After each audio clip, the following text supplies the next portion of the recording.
موت کا ایسا بھیانک منظر میرے دوستوں جو دلوں کو دہلا کے رکھ دیا ہے، اور ہمیں یہ احساس دلا رہا ہے یہ موت کا منظر کہ ہمیں موت کی تیاری میں ہر وقت لگے رہنا چاہیے۔ اسی لیے شاعر نے کہا، آگاہ اپنی موت سے کوئی بصر نہیں، آگاہ اپنی موت سے کوئی بصر نہیں، سامان 100 برس کا پل کی خبر نہیں۔ میرے دوستو، یہ لوگ بھی یہ سوچ کر نکلے تھے کہ ہم جو ہے انجوائے کرنے جا رہے ہیں، ہم جو ہے کسی سے ملنے جا رہے ہیں، وہاں پارٹی کرنے جا رہے ہیں۔ میرے دوستو، ان کے خواب و خیالوں میں نہیں تھا کہ یہ سفر ہمارا زندگی کا آخری سفر ہے اور ہم مر کر واپس لوٹیں گے۔ ایک حسرت تھی، ایک تمنا تھی، ایک خوشی تھی جہاں وہ جا رہے تھے میرے دوستو۔ اس لیے جو ہے ہمیں ہر وقت موت کی تیاری میں لگے رہنا چاہیے۔ دیکھو کیسا ماتم پسر گیا ان کے گھروں میں اور ان کے لوگ باغ میں، ان کے ناظر رشتہ داروں میں، تھوڑی دیر میں کتنی بڑی خوشی پر ان کے پانی پھر گیا۔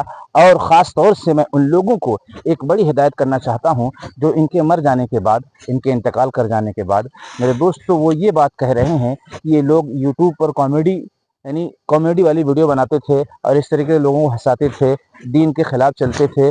بے شک آپ کی بات یہ سچ ہے، لیکن اب ان کی برائی کرنے کا وقت نہیں ہے، ان کی برائی کرنے کا وقت نہیں ہے، ان کے لیے مغفرت کی دعا کرنے کا وقت ہے۔ اس لیے حدیث میں آتا ہے کہ اپنے مردوں کو برا مت کہو، اپنے مردوں کو برا مت کہو۔ ہو سکتا ہے کہ ان کی کوئی ایسی ادا جو انہوں نے کیا ہو جو ہمیں دکھائی نہیں دے رہی ہے، اور اللہ تبارک و تعالیٰ نے اس ادا کو قبول کر لیا ہو اور ان کی ساری گناہیں معاف ہو گئی ہوں، جس کو ہم نہیں دیکھ سکتے۔ ہم نے صرف کیا دیکھا ہے؟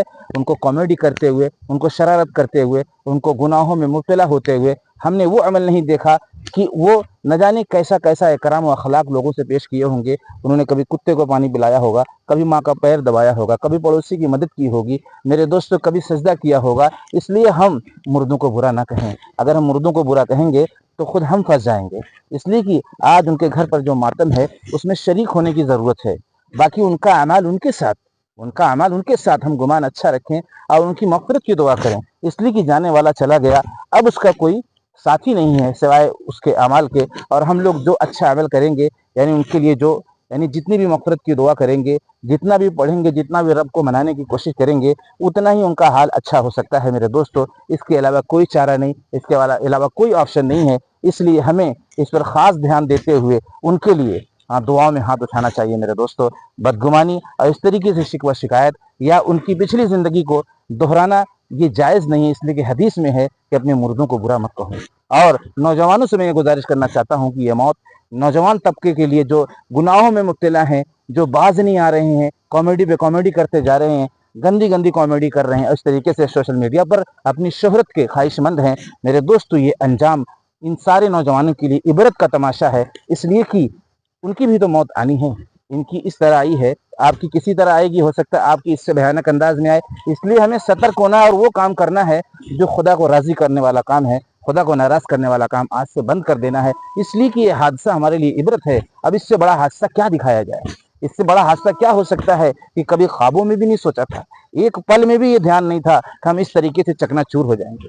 تو میرے دوستو اس ویڈیو کو شیئر کرو اور اپنی زبان کو سنبھالے رکھو، زیادہ سے زیادہ مغفرت کی دعا کرو اور ان کے لیے اچھا گمان رکھو، ان کو برا مت کہو۔ اور تمام انسانوں سے میں گزارش کرنا چاہتا ہوں کہ ہر وقت چوکنا، ہر وقت سترک رہنے کی کوشش کرو۔ جیسے اسٹیشن پر جب ہم کھڑے ہوتے ہیں اور ٹرین لیٹ ہو جاتی ہے تو ہم کتنی بے چینی اور بے قراری سے اس کا انتظار کرتے ہیں، اس کی طرف بار بار دھیان لے جاتے ہیں اور ہمیں الجھن سی رہتی ہے اور ہمارا ٹائم نہیں پاس ہوتا۔